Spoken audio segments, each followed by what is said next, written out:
হযরত আমর ইবনুল আস রাদিয়াল্লাহু তাআলা আনহু ওনার মাধ্যমেই এই মিশর ইসলামের ছায়াতলে চলে এসেছিল। উনি খুব প্রসিদ্ধ একজন সাহাবী ছিলেন। হযরত আমর ইবনুল আসের নামে মিশরে বিশাল একটা মসজিদ আছে। মসজিদের মাঝখানে একটা প্রাচীন কুয়া আছে। এই কুয়ার পানি পান করে মানুষেরা ওখানে গেলে ওই কুয়ার পানিটা পান করে। আর হযরত আমর ইবনুল আস রাদিয়াল্লাহু তাআলা আনহুর মাকবারাটা যেখানে, এই এলাকাটার নাম সাইয়্যিদে আয়েশা। ওনার যে কবরটা, এই কবরের অর্ধেকটা দেয়াল মসজিদের দেয়ালের বাহিরে, আর অর্ধেকটা দেয়াল মানে অর্ধেকটা কবর মসজিদের দেয়ালের নিচে। তো কোনো এক কারণে যেহেতু অর্ধেকটা দেয়ালের নিচে আর অর্ধেকটা বাহিরের, মাঝখানে একটা ফাটা দিছে।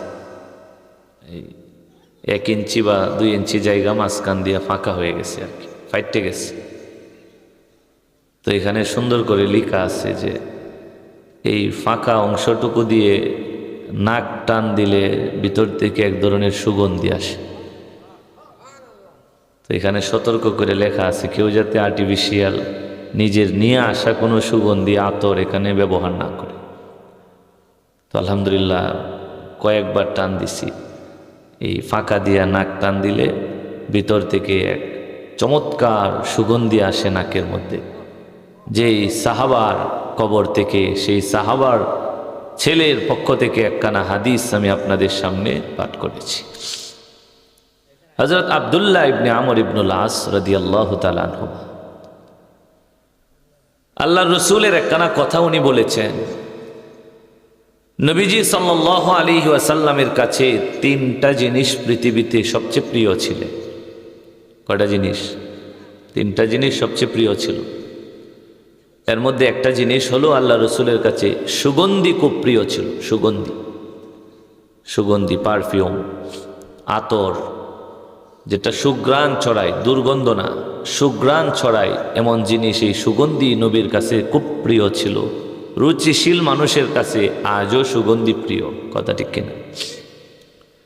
2 নম্বরে রসুল বলেছিলেন আমার কাছে মুমিন বিবি খুব প্রিয়, নেককার বিবি, নেককার বউ।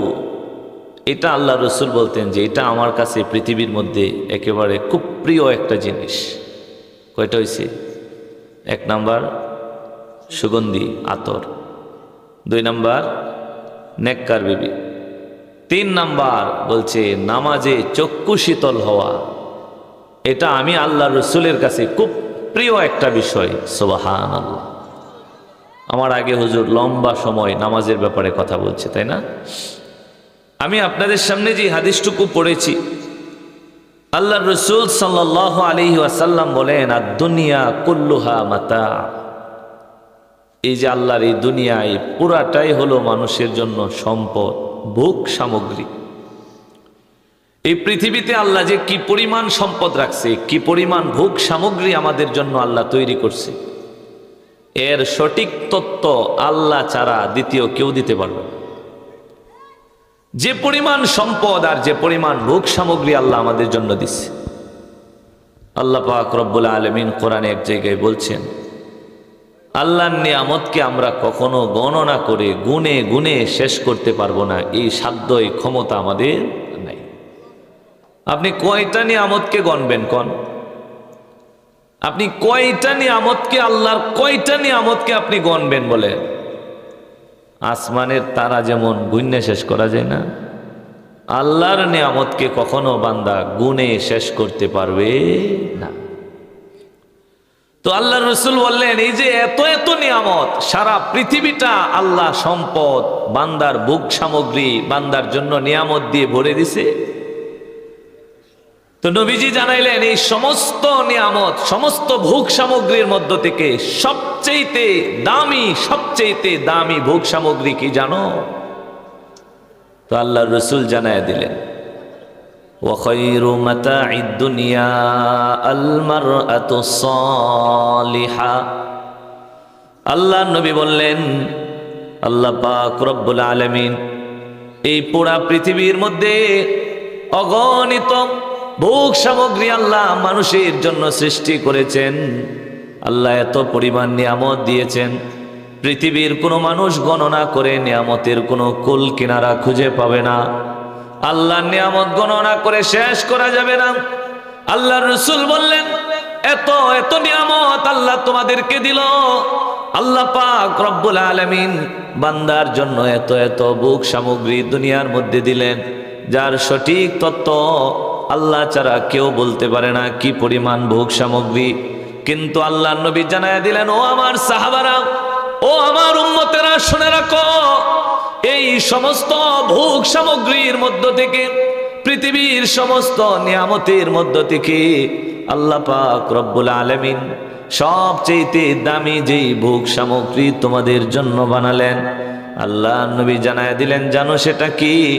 নবী জানায়া দিলেন, ওয়া খায়রু মাতাঈদ দুনিয়া, দুনিয়ার সমগ্র সম্পদ, দুনিয়ার সমস্ত ভোগ সামগ্রীর মধ্য থেকে সবচেয়ে উত্তম জিনিস হলো আল মারআতুস সালিহা, নেককার একজন বিবি, নেককার একজন স্ত্রী, মুমিনা সালেহা, আবেদা কানেতা হাফিজা একজন স্ত্রী, নেককার একজন মহিলা।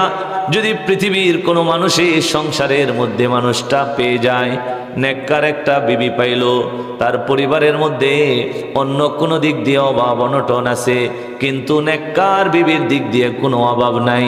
নেককার বিবি বান্দা ঘরের মধ্যে পেয়ে গেল। আল্লাহর রাসূল জানায়া দিলেন, পৃথিবীর মধ্যে সবচেয়ে উত্তম ভোগের বস্তু বান্দা পায়া গেছে, সুতরাং তার আর কোনো টেনশন নাই। আল্লাহ পাক রব্বুল আলামিন সমস্ত অভাবগুলি তার দূর করে দিবে। কেন? বলে সবচেয়ে উত্তম জিনিসটা বান্দার ভাগ্যে মিলে গেছে।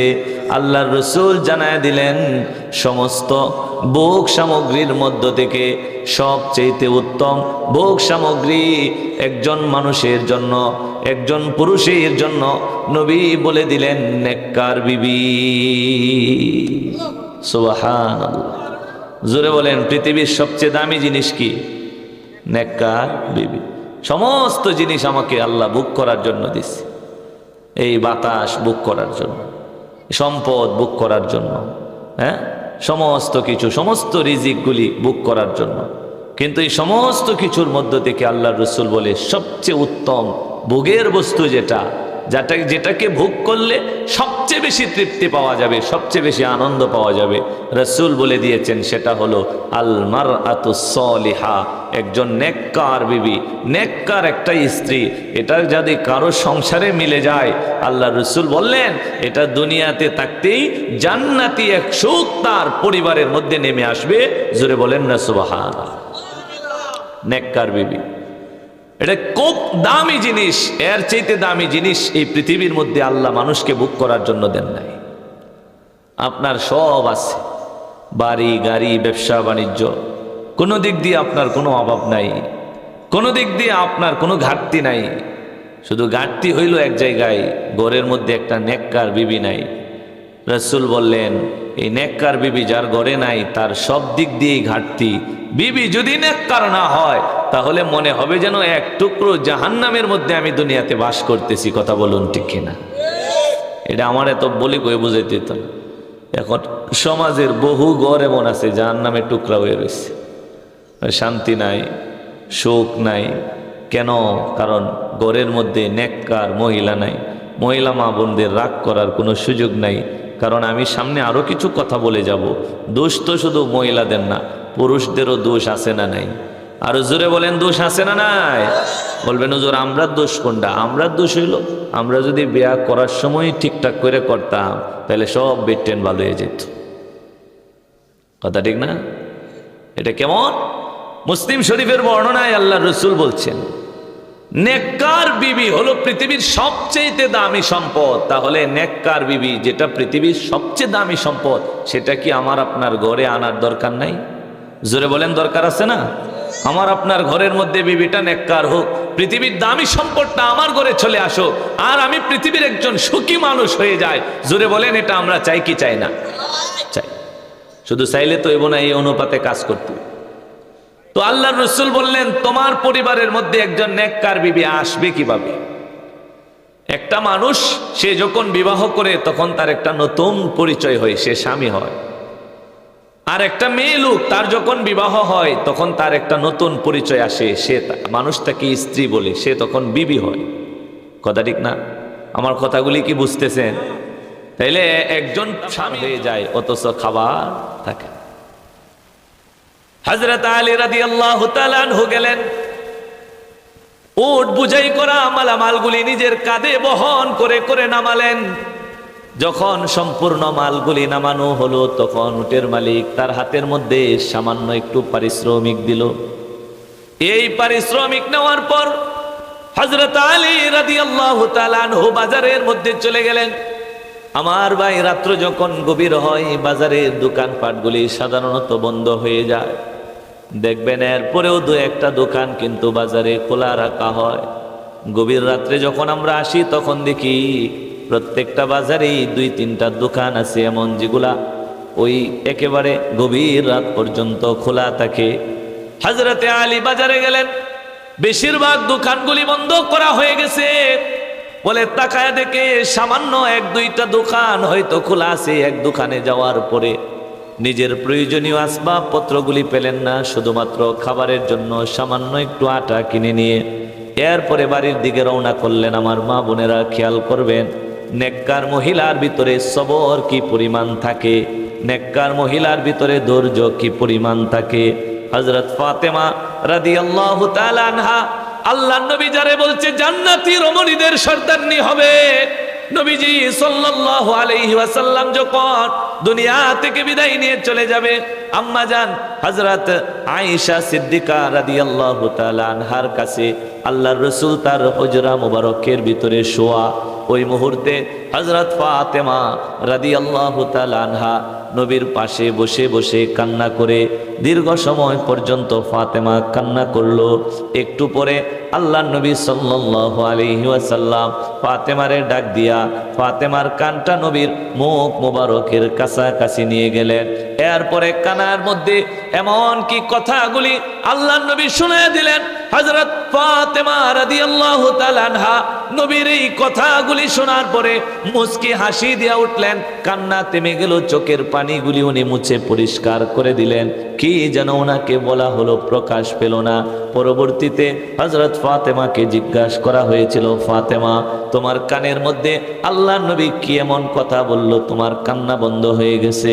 হযরত ফাতেমা বলতেছিল, শুনে নাও, আমার বাবা আমার কানের মধ্যে আমাকে জানায় দিছিল, ফাতেমা রে কান্না করার কোনো কারণ নাই, আমি নবী আমার রফিকে আলার দরবারের দিকে রওনা করতেছি, কিন্তু আমি যখন চলে যাব, আমার চলে যাওয়ার পরে সর্বপ্রথম আমার সঙ্গে যার মোলাকাত হবে, সাক্ষাৎ হবে, দুনিয়া থেকে আমার পরিবার থেকে যেই মানুষটা সবার আগে আমার সাথে দেখা করতে আসবে সে হলে তুমি ফাতেমা, জান্নাতি রমণীদের সর্দার।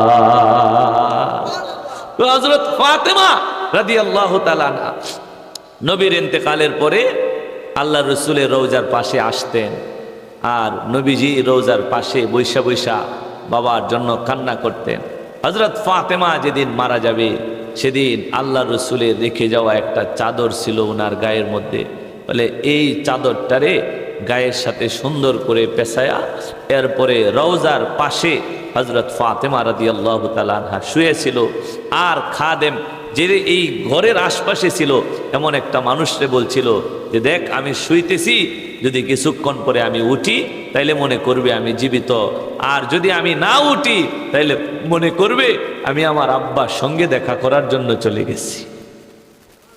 আর জোরে কন্যা সুবহান। আমার ভাই, এই মহিলাটা যেই ঘরের মধ্যে সংসার করে এই ঘরে সপ্তাহ পার হয়ে যায় অথচ চুলার মধ্যে আগুন জ্বলে। হযরতে আলী বাজারে গেছে, কিছুই কিনতে পারে নাই, সামান্য কয়টা আটা কিনে সংসারে ফিরে আসছে। আপনি হইলে আপনারে ঝাড়ু দিয়ে পিড়াইত, আমরা হইলে আমরারে ঝাড়ু দিয়ে পিড়াইত। কিছু কিছু মহিলা এমন আছে এরা স্বামীর সাথে যে পরিমাণ খারাপ আচরণ করে, এরা যে কি করতো এটা আন্দাজেরও বাইরে। কথা ঠিক না? কিন্তু আমার মা বোনদের অনুসরণ করার দরকার হযরত ফাতেমা রাদিয়াল্লাহু তাআলা আনহাকে। সপ্তাহ পার হয়ে গেছে, শুধুমাত্র হাতের মধ্যে আটা নিয়ে ঘরে আসছে, আর কিচ্ছু নাই সাথে। আমার আপনার মা বোন হইলে জিজ্ঞাসা করতো, শুধু আটা কামু নাকি, শুধু আটা কামু গুইলিয়া? কিন্তু ফাতেমা কিচ্ছু বলে নাই, ঘরের মধ্যে নিয়ে আসছে, এটারে ভিজায়া খামিরা বানায়া এরপরে রুটি বানাইছে। রুটিগুলা এইভাবে খোলার মধ্যে দিছে, দিয়া দিয়া দিয়া দিয়া রুটিগুলারে একসাথে জমাইছে। এক সপ্তাহের খিদা পেটের মধ্যে, কিন্তু এক টুকরা রুটি মুখের মধ্যে দেয় নাই। এক সপ্তাহের খিদা, কিন্তু রুটি বানায়া বানায়া একটা জায়গার মধ্যে জমা করছে। জমা করার পরে সবগুলা রুটি নিয়া আগে স্বামীর জন্য দস্তরখানা বিছায়া, এরপরে স্বামীর সামনে রুটিগুলা দিয়া পাশে বসে রয়েছে, আর বলছে, স্বামী আপনি এক সপ্তাহের ক্ষুধার্ত, আগে আপনি খান, খাওয়ার পরে যদি রুটি বাঁচে তাইলে আমিও খাবো। আরো জোরে কন্যা সুবহান। আমার ভাই, এরা হলো নেককার মহিলা। এদের কাছ থেকে আমাদের মা বোনদের শিকার অনেক কিছু আছে।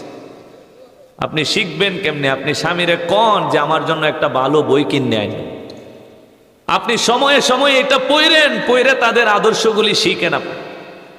আপনি এইদিকে কোনো খবর নাই, আপনি যান দলে দলে রাত করে জিকির করার লাগে। আপনি যান রাত করে আরেক বেড়ার বাড়িতে গিয়া জিকির করার লাগে, আপনি ওই জায়গার মধ্যে আদর্শ খুঁজে পান। আর স্বামীর ঘরের মধ্যে রাত্রেবেলা থাকার মধ্যে আপনি আদর্শ খুঁজে পান না। আমার ভাই, এই শয়তানের এই কুকৌশল থেকে আল্লাহ পাক রব্বুল আলামিন আমার সমাজের মা বোনদেরকে বাঁচান। সবাই পড়ে না আমিন। নেককার মহিলা পৃথিবীর সবচেয়ে মূল্যবান সম্পদ। এই কারণে নেককার মহিলা আমার আপনার ঘরের মধ্যে আনতে হবে। যে সমস্ত যুবক ভাইয়েরা এখনো বিবাহ করো নাই, তোমাদের জন্য উচিত বিবাহের সময় একেবারে সিদ্ধান্ত নিয়ে যাওয়া যে দিনদারিকে গুরুত্ব দিব, বাকি অন্য কিছু পরে দেখা যাবে, আগে দিনদারি, আগে দিনদারিকে গুরুত্ব দেওয়া। দেখবা আল্লাহ পাক রব্বুল আলামিন সময়ের পরিবর্তে তোমাকে সবকিছুর মালিক বানায় দিবে, যদি দিনদার মেয়ে তোমার ঘরের মধ্যে আল্লাহ তোমারে তৌফিক দেয়। আল্লাহ তৌফিক দেন। সবাই পড়ে না আমিন। এখন অনেকে প্রশ্ন জাগতে পারে, হুজুর দিনদার মহিলা কেমন?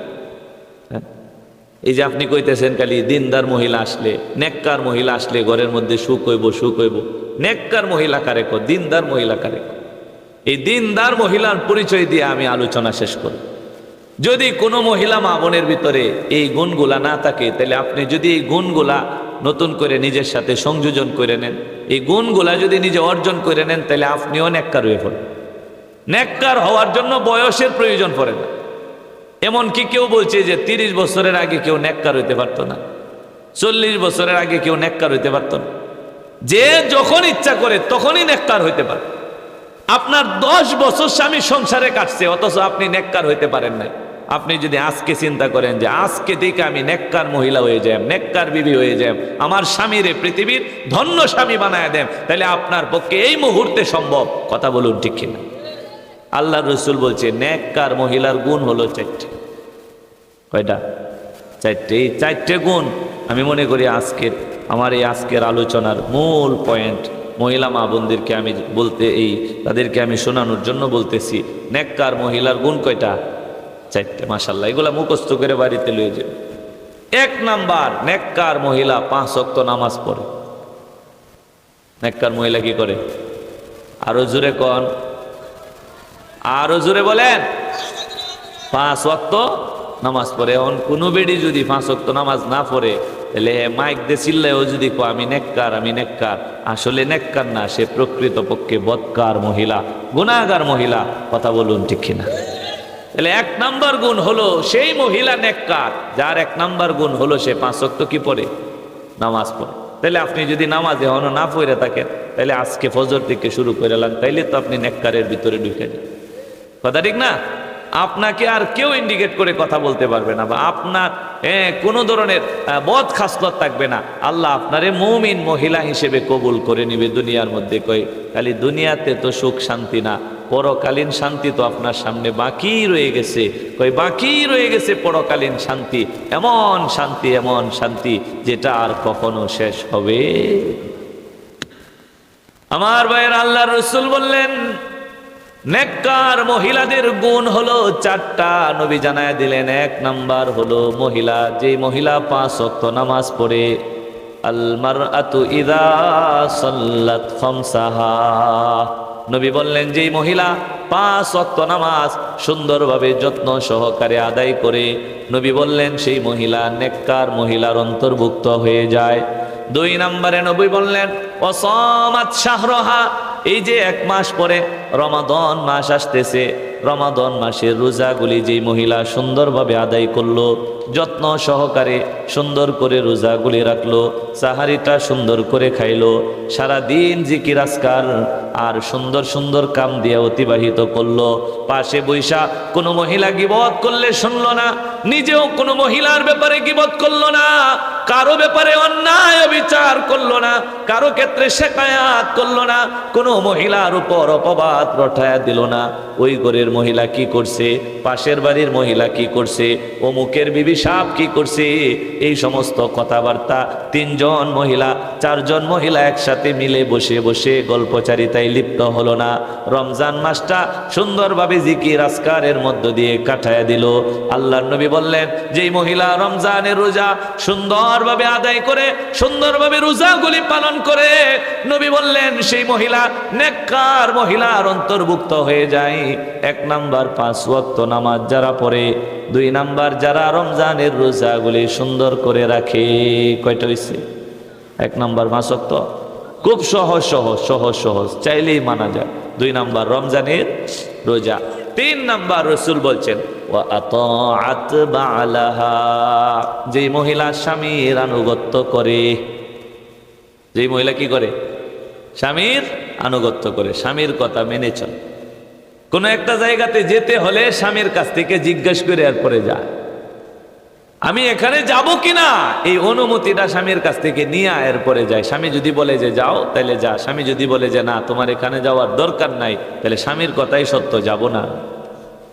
যার ভিতরে এই গুণটা আছে যে স্বামীর কথা মেনে চলে, রাসূল বলছেন সেই মহিলা নেককার। তাহলে কয়টা? আল্লাহর রাসূল বলছে আমি যদি কাউকে সেজদা করার অনুমতি দিতাম, তাহলে আমি পৃথিবীর মহিলাদেরকে বলতাম তারা যেন তাদের স্বামীকে কি করে? সেজদা করে। কেন? বলে যতক্ষণ কোনো মহিলা তার স্বামীকে সন্তুষ্ট করতে না পারবে, ততক্ষণ সে আল্লাহকেও সন্তুষ্ট করতে পারবে। আমার ভাই, নেককার মহিলার গুণ বলতেছিলাম কয়টা? 1 নাম্বার যে মহিলা 5 ওয়াক্ত, 2 নাম্বার যে মহিলা রমজান মাসে, 3 নাম্বার যে মহিলা স্বামীর কথা মেনে চলে, 4 নাম্বার ওয়া হাফিজত ফারজাহা, যে মহিলা নিজের লজ্জাস্থানকে হেফাজত করে, নিজের ইজ্জত সম্ভ্রম, নিজের সতীত্ব, নিজের আত্মসম্মান, নিজের গায়রতকে হেফাজত করে, নিজের লজ্জাস্থানকে অন্যায়ভাবে কোনো জায়গায় ব্যবহার করে না, স্বামীর সম্পদের খেয়ানত করে না। যেই মহিলা নিজের লজ্জাস্থানের অপব্যবহার করে না, বরং হালাল জায়গায় ব্যবহার করে, লজ্জাস্থানের হেফাজত যারা করে, আল্লাহর রাসূল জানায় দিলেন তারা হলো দুনিয়ার নেককার মহিলা। এমন একটা মহিলা যদি আপনার ঘরে থাকে, যেই মহিলা 5 ওয়াক্ত নামাজ পড়ে, রমজান মাসে রোজা রাখে, আপনার আদেশ নিষেধগুলি মেনে চলে, আবার নিজের লজ্জাস্থান ইজ্জত সম্ভ্রমকে হেফাজত করে, বলে এই 4টা গুণ যদি পৃথিবীর কোনো মানুষ তার বিবির মধ্যে পেয়ে যায়, তাহলে সে যেন মনে করে আমি দুনিয়ার মধ্যে আল্লাহর পক্ষ থেকে একজন নেককার বিবি পেয়ে গেলাম। আপনার বিবির মধ্যে চেক করবেন 4টে গুণ আছে। 1 নাম্বার 5 ওয়াক্ত নামাজ নি পড়ে, রমজান মাসে রোজা নি রাখে, আপনার আদেশ নিষেধ মানে কিনা, নিজের লজ্জাস্থানের হেফাজত করে কি। এই 4 গুণ যদি বিবির মধ্যে পায় যান, তাইলে বুঝবেন আপনার বিবিটা নেককার। আর যদি 4টে গুণের কোনো একটার কমতি থাকে, তাহলে বুঝবেন পরিপূর্ণ নেককার হইতে এখনো বাকি আছে। আর 4 গুণের একটাও যদি না পান, তাহলে বুঝবেন আসলে নেককারই না, এ সম্পূর্ণ বদকার। কথা বুঝে আসছে? অনেক বিটেন আজকে আমার উপরে খুব রাগ, কিন্তু রাগ হইলে আমার কিচ্ছু করার নাই। হ্যাঁ, আপনারা রাগ হইলেও আমার কিছু যায় আসে না, আপনারা আমার প্রতি সবাই খুশি হইলেও আমার কিচ্ছু যায় আসে না। আমার সত্য কথা যেটা, হক কথা যেটা, এটা বলতি। হ্যাঁ, এটা যদি আমার মা চাচিরা উপরে গিয়ে পড়ে, তাহলে আমার এখানে কিছু করার নাই, কারণ এটা একটাও আমার কথা না। আপনি যদি আমার উপর এই কথার কারণে রাগ হন, ব্যক্তির কারণে রাগ হইতে পারেন, এতে সমস্যা নাই। আমার এই যে সবার পছন্দ হইব, কথাটা এমনও না। এখানে অনেকের আছে আমাকে ব্যক্তিগতভাবে ভালো লাগে না, না লাগাটা স্বাভাবিক। আল্লাহ রসুলকেই কি সবাই ভালো পাইছে নাকি? হ্যাঁ, অনেকে রসুলকে দুশ্মনের মতো মনে করছে। ব্যক্তি হিসেবে আমাকে ভালো না লাগলে কোনো আপত্তি নাই, কিন্তু আমার কথার কারণে যদি আপনি আমার প্রতি রাগ করেন, তাহলে আপনি আসলে বাস্তবে আমার উপর রাগ করলেন না, আল্লাহর রসুলের উপর রাগ করেন। কারণ এই কথাগুলি একটাও আমার না, আল্লাহর কথা, আল্লাহর রসুলের কথা। আমি একেবারে শেষে যেই কথাটা বলছি এটাই চূড়ান্ত। বাড়িতে গিয়া নিজের বিবির মধ্যে খেয়াল করবেন, আবার এর সামনে দাঁড় করায় জিগায়েন না, তাইলে আরেক পেস লাগবে। মানে আপনি একটু খেয়াল করে দেখবেন এই 4টে গুণ আছে কিনা। 1 নাম্বার, 5 ওয়াক্ত নামাজ পড়ে কিনা, রমজান মাসে আপনার আদেশ নিষেধ মানে কিনা, লজ্জাস্থানের হেফাজত করে কিনা। যদি দেখেন মাশাল্লাহ 4টাই কমপ্লিট, তাহলে বুঝবেন যে আল্লাহ আমার একটা নেককার বিবি দান করছে। শুকরিয়া আদায় করবেন, নামাজ পড়ে আল্লাহর কাছে প্রশংসা আদায় করবেন। আর যদি দেখেন যে না 2টে আছে আর 2টে নাই, তাহলে বুঝবেন আদা হগলে হয়েছে, আরো আদা বাকি আছে। এটা তাড়াতাড়ি কিভাবে পরিপূর্ণ হবে, সাথে আপনারও চেষ্টা করতে। হ্যাঁ, এখন আপনি নামাজ পড়ুন না, সুরটটা নই, 1:30 পর্যন্ত দোয়ানো বইয়ে টিভি দেব, এলে গড়ের বেড়ি ভালো হইব কেমনি? হ্যাঁ, এই কারণে আপনি যেমন হইবেন এটা এমনই হইব। হ্যাঁ, নিজে ভালো হইলে এরপরে দেখবেন বিবিটাও ভালো হয়ে যাবে। এই কারণে দুইজনকেই ভালো হওয়া লাগবে, বিবিকেও ভালো হতে হবে, স্বামীকেও ভালো হতে হবে। আল্লাহ রসুল বলছে পৃথিবীর সেই মহিলা সবচেয়ে উত্তম মহিলা যে তার স্বামীর কাছে সবচেয়ে উত্তম। আবার রসুল এই কথাও বলছে পৃথিবীর সেই স্বামী সবচেয়ে উত্তম স্বামী যে তার স্ত্রীর কাছে উত্তম।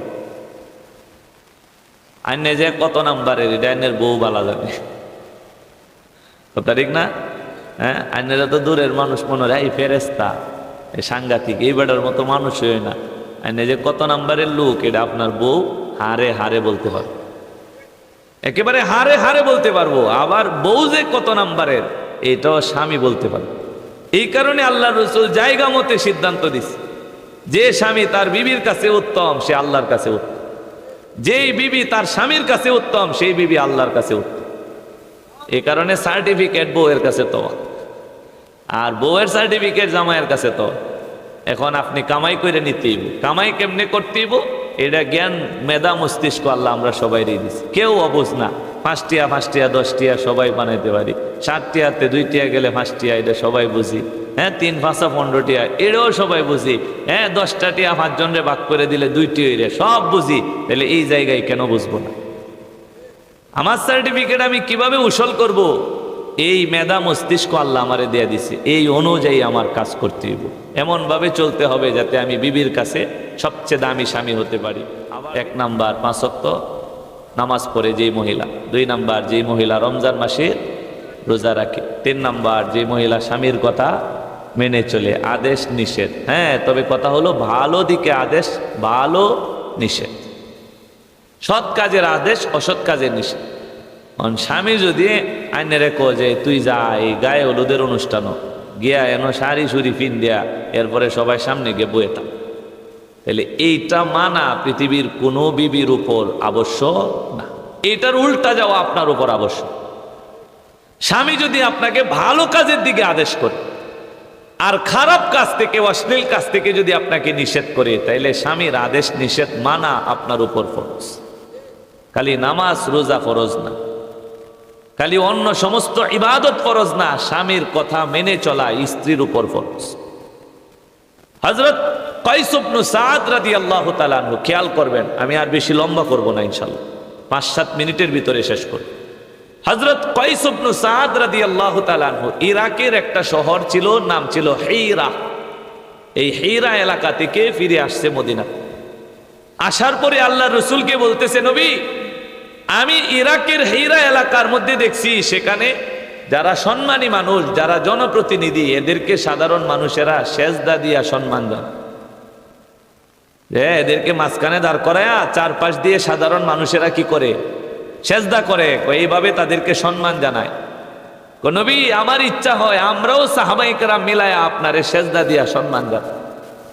তখন পর্যন্ত সাহাবা এটা জানতেন না যে আল্লাহ ছাড়া আর কারো সামনে সেজদা করা নিষেধ। তো আল্লাহ রসুল জানায় দিলেন, ও সাহাবা খুব খেয়াল করে শুনে রাখো, আল্লাহ ছাড়া আর কারো সামনে, এমনকি আমার সামনে মাথা নোয়ানোর কোনো সুযোগ নাই। কোন দরবারে গিয়া যদি দেখেন যে মাথা নোয়া, তাহলে বুঝবেন এনে আর কোনো দলিল প্রমাণের দরকার নাই, এটা ডাইরেক্ট ভণ্ডামি ভণ্ডামি ভণ্ডামি, এটা শিরক। এছাড়া এর আর কোনো ফতোয়া দেওয়া যাবে না। কথা বলুন ঠিক? তো আল্লাহ রসুল এই কথাটা বলার পরে নবীজি আরেকটা কথা সাথে লাগায়া বলছেন, সাহাবা আমি